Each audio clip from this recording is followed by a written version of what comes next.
காலை கதிரவனின் வெப்பத்தால்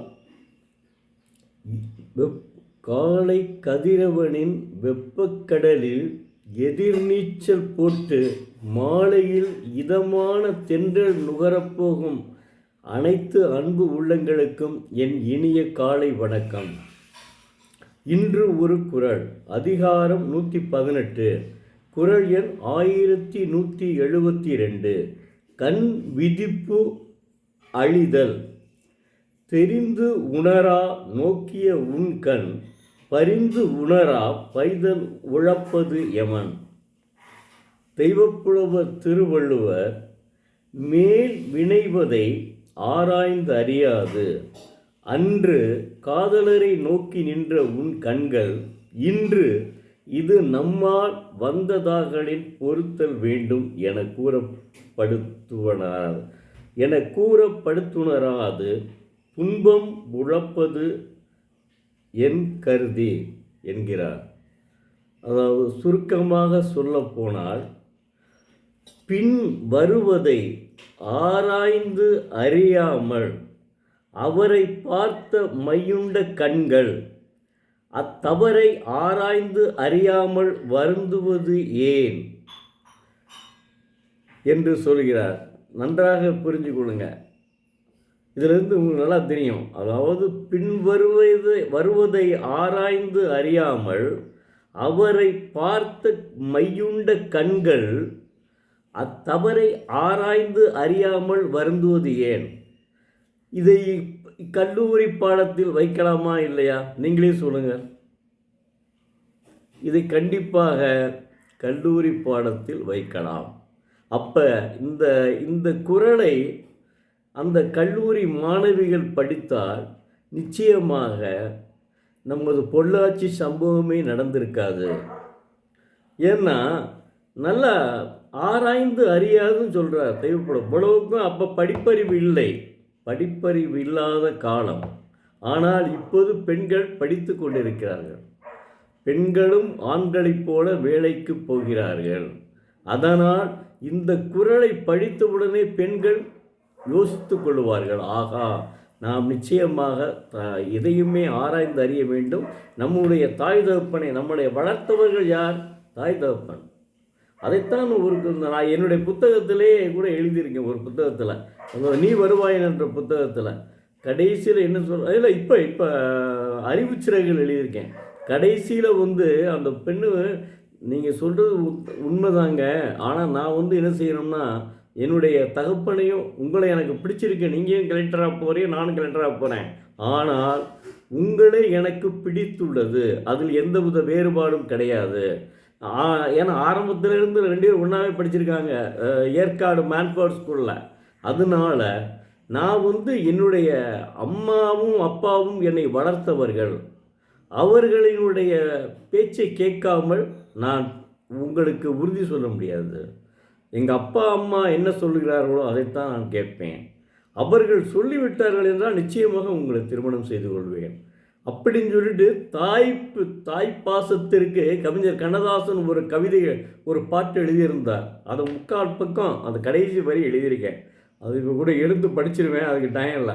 அந்த அளவுக்கு அதை சொல்கிறா அந்த பெண்ணு சொல்கிறாப்ப, ஏன்னா கலெக்டராக போகிறாங்களா அந்த பெண்ணு சொல்கிறாப்புல, இந்த பாட்டை பாருங்கள், தாய் தகப்பனை எப்படி கஷ்டப்பட்டு வளர்த்துருக்காங்க, நான் எப்படி அதுக்கு நான் உடனே உறுதி சொல்ல முடியும்?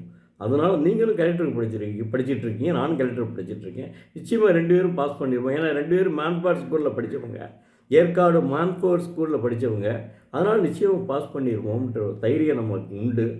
ஆனாலும் நான் என்னுடைய அம்மா அப்பாவை கேட்காமல் முடிவெடுக்க மாட்டேன் அப்படின்னு சொல்கிறாப்புல. அதை கொண்டு போயிருப்பேன். இந்த அறிவுச்சிறைகள் அதை உலக தமிழ் சங்கத்தில் கொடுத்துருக்கேங்க. இன்னும் மாணவர்களுக்கு வைக்கவே இல்லை. நான் என்ன செய்ய முடியும்? உலக தமிழ்ச்சங்கம்ன்றது மிகப்பெரிய தமிழ்ச்சங்கம். அதில் அந்த இயக்குனர் இருக்கார்ல, அவரை பற்றி நீங்கள் கேட்டோம்னா, அவர் அவ்வளவு அற்புதமான மனிதருங்க. அவர் என்னென்னா, இவர்கிட்ட தான் கேட்கணும். அவரை கேட்டிங்கன்னா அவ்வளோ அற்புத மனிதர். ஏன்னா அவங்க அப்பா ஔவை நடராஜனுக்கும் அறிஞர் அண்ணாவும் கிட்டத்தட்ட நெருங்கிய நண்பர்கள் மாதிரி. அவர் குடும்பமே இதுங்க. அவர் குடும்பமே இலக்கிய குடும்பம். இலக்கிய குடும்பத்திலிருந்து வந்தவருக்கு நிச்சயமாக இது தெரியும். இந்த புத்தகம் பார்த்துருந்தாருன்னா ஏன்னா அவர் பொறுப்பில் இருக்காருங்க. அவர் சென்னையில் தமிழ் ஆராய்ச்சி கழகத்தில் இருக்கார் முதன்மை. அதனால தான் அவர் இதை கவனிக்க முடியல. இங்கே உள்ளவங்களை கொடுத்துட்டு போயிடுற, அதனால் பார்க்க முடியல. அந்த புத்தகத்தை அவரே பார்த்தாலும் ஆகா நிச்சயமாக இது மாணவர்கள் பயன்படக்கூடிய புத்தகம், கண்டிப்பாக இதை வைக்க வேண்டும் என்ற எண்ணம் இருக்கும். அதனால் சொல்கிறேன், அதாவது பின்வருவதை ஆராய்ந்து அறியாமல் அவரை பார்த்த மையுண்ட கண்கள் அத்தவறை ஆராய்ந்து அறியாமல் வருந்துவது ஏன் அப்படின்னு சொல்லி இந்த குறளில் தெய்வப்புலவர் உணர்த்துகிறார். அப்போ இதை கல்லூரி கவிஞர் கண்ணதாசன் சொன்னது மாதிரி இதை கல்லூரி பாடத்தில் வைக்கலாம். அதற்கு இந்த குறளை படித்தால் கல்லூரியில் படிக்கும் பெண்கள் தவறு செய்யாமல் திருந்துவதற்கு வாய்ப்பு உண்டு. இந்த பொள்ளாச்சி சம்பவமே நடந்திருக்காது, அவங்கள்ட்ட ஏன் நம்ம போகணும் அப்படின்னு சொல்லிட்டு ஒரு எண்ணம் வந்துடும்ல. ஏமாற்றி தானே கூட்டி போயிருக்காங்க, அது ஏன் நம்ம செய்யணும் அப்படின்ற ஒரு எண்ணம் வந்துடும்ல. அதற்காக சொல்கிறேன், நல்லது செய்யத்தான் நான் நினைக்கிறேன். என்னுடைய உண்மையிலே யாரையும் ஏதோ தெரியாமல் சில இதோடு போய் சேர்ந்துட்டேன். வேறு ஒன்றும் இல்லை, புத்தகம் வெளியிடுவதற்காக, வேறு ஒன்றுமே இல்லை. அது நம்மளுக்கு யாரும் தெரியாதில்ல. நம்ம முதல்ல குவாலிஃபிகேஷன் பார்க்கணும், இதெல்லாம் பார்க்கணும். அது தெரியாமல் செஞ்சிட்டோம், அதனால் ஒன்றும் பிரச்சனை இல்லை. அது போய் நினச்சி ஓயாமல் சொல்லிகிட்டே இருக்கணும். ஆனால் இப்போது நீங்கள் தெரிந்து கொள்ள வேண்டியது என்னென்னா, நம்ம மாணவ மாணவிகள் தயவு செய்து எக்காரணத்தை கொண்டும் இந்த மாதிரி இங்கே போய் நம்ம இது பண்ணிக்கிறோமோ, படிச்சுக்கிறோமோ, அதாவது வாசிப்பை நேசிப்போம் என்ற ஒரு இயக்கத்தில் நாம் இப்போது தேவையில்லை. நீங்கள் முதல்ல படித்து முடியுங்கள்.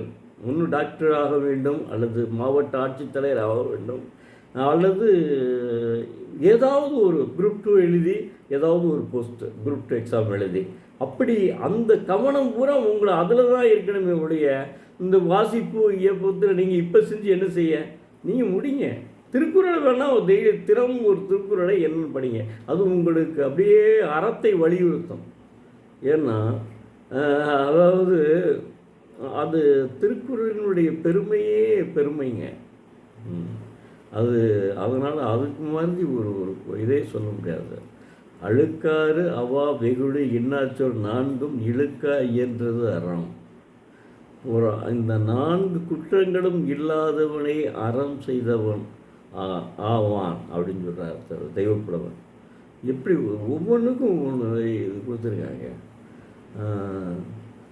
அதாவது என்ன சொல்கிறதுனே எனக்கு தெரியல. அதனால தான் நான் தினந்தோறும் உங்களிடம் பேசும்போது திருக்குறளை ஒரு குறளாவது படியுங்கள், நிச்சயமாக வாழ்க்கையில் முன்னேற முடியும்.